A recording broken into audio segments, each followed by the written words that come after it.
جی، مجھ سے اگر قبض کی وضاحت پوچھیں تو میں یہ کہہ سکتا ہوں کہ قبض دو طرح کی ہو سکتی ہے۔ قبض کی پہلی صورت یہ ہے کہ کسی نے کوئی بھی بد پرہیزی کی، وقتی طور پر کوئی بھی سخت چیز یا خوراک کھا لی، اس وجہ سے اس کو عارضی طور پر پخانا نہیں آ رہا۔ ایسی عارضی کنڈیشن کو بھی قبض کہا جا سکتا ہے۔ وہ مریض کوئی پھکی کھا لے، انگریزی دوائی یا کسی قسم کی کوئی بھی دوائی کھا لے، اس کا عارضی قبض والا مسئلہ حل ہو جائے گا۔ مریض خود کو بہتر محسوس کرے گا کیونکہ اس کی پخانہ والی روٹین دوبارہ سے بحال ہو چکی ہے۔ اصل اور خطرناک قبض جس کو ام الامراض کہا گیا ہے وہ یہ ہے کہ مریض کو پخانہ نہیں آ رہا، ایسا بار بار ہے اور کافی عرصہ سے ہے۔ ہر قسم کی دوائی کھا لی، شربت پی لیے، کیپسول کھا لیے، انجیکشن لگوا لیے، وقتی آرام کے بعد طبیعت پھر سے خراب، کیونکہ مریض کا مرض اور بے چینی اپنی جگہ برقرار ہے، کسی صورت مستقل آرام نہیں آ رہا، تو ایسی قبض کو ہی ام الامراض کہا گیا ہے، کیونکہ یہ عام قبض نہیں ہوتی بلکہ ایسی کنڈیشن میں معدہ اور آنتوں میں شدت کے ساتھ سوزش ہوتی ہے۔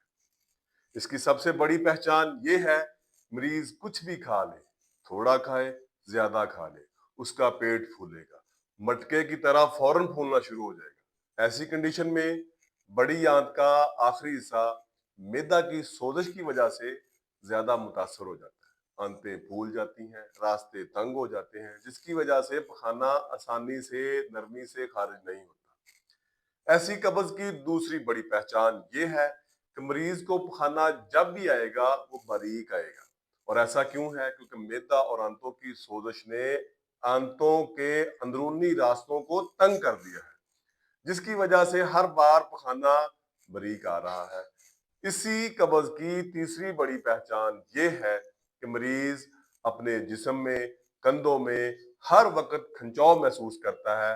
ہر وقت کی تھکاوٹ مریض کا پیچھا نہیں چھوڑتی، اس کی نیند اور بھوک پیاس بھی ڈسٹرب ہو جاتی ہے۔ اگر وہ شادی شدہ ہے تو ازدواجی مسائل شروع ہو جائیں گے، اگر وہ ضعیف ہے، کمزور ہے، تو پروسٹیٹ کے مسائل آ جائیں گے۔ اس طرح کی قبض کی دوائی بغیر چیک اپ، بغیر مشورہ کے لینا مناسب نہیں۔ ایسی قبض کی جو بھی دوائی، وہ دیسی ہو، ہومیوپیتھی ہو، انگریزی ہو یا کوئی بھی ہو، گولیاں ہوں، کیپسول ہوں، انجیکشن ہوں، ڈرپس ہوں، ایسی ادویات خشک گرم یا گرم خشک ہو سکتی ہیں۔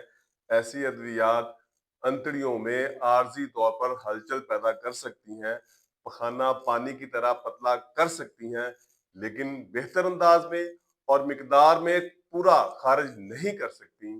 ایسا علاج عارضی ہے۔ اگر صحیح علاج نہ کیا گیا تو گردوں میں بھی سوزش پیدا ہو سکتی ہے۔ غور کرنے والی بات یہ ہے کہ بنیادی طور پر یہ پرابلم معدہ اور آنتوں کی سوزش کی ہے۔ جب تک معدہ اور آنتوں کی سوزش نہیں اترتی، پخانہ بہتر انداز میں آسانی کے ساتھ خارج ہو ہی نہیں سکتا۔ یہ بات ذہن نشین کر لیں کہ ایسی قبض کا بہتر علاج صرف اور صرف ہلکی حرارت کے ساتھ نرمی پیدا کرنا ہے۔ کوئی دوسری تحریک پیدا کرنے سے معدہ اور آنتیں مزید خرابی میں چلی جاتی ہیں۔ ہلکی حرارت کے ساتھ نرمی پیدا کرنے سے مریض کے جسم کا ہر طرح کا کھنچاؤ بھی ٹھیک ہو جائے گا، پٹھے نرمی میں آ کر سکون میں آ جاتے ہیں، آنتیں نرمی میں آ کر پخانے کو نرمی کے ساتھ خارج کرتی ہیں، مریض کی تکلیف ختم ہو جاتی ہے۔ یاد رکھ لیں، جب کبھی کسی کو قبض ہو، اپنی علامات اور کیفیات کو لازمی نوٹ کریں۔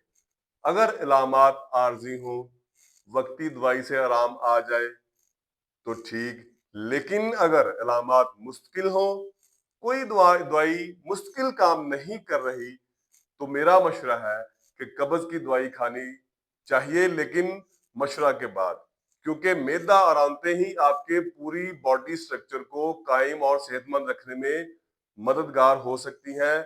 غلط علاج کی صورت میں معدہ اور آنتیں تو پہلے ہی خراب ہیں، ان کے ساتھ معدہ اور آنتوں کے ساتھ جتنے بھی دیگر اندرونی اعضاء ہیں، گردے ہیں، جگر ہے، وہ بھی خرابی میں آنا شروع ہو جائیں گے۔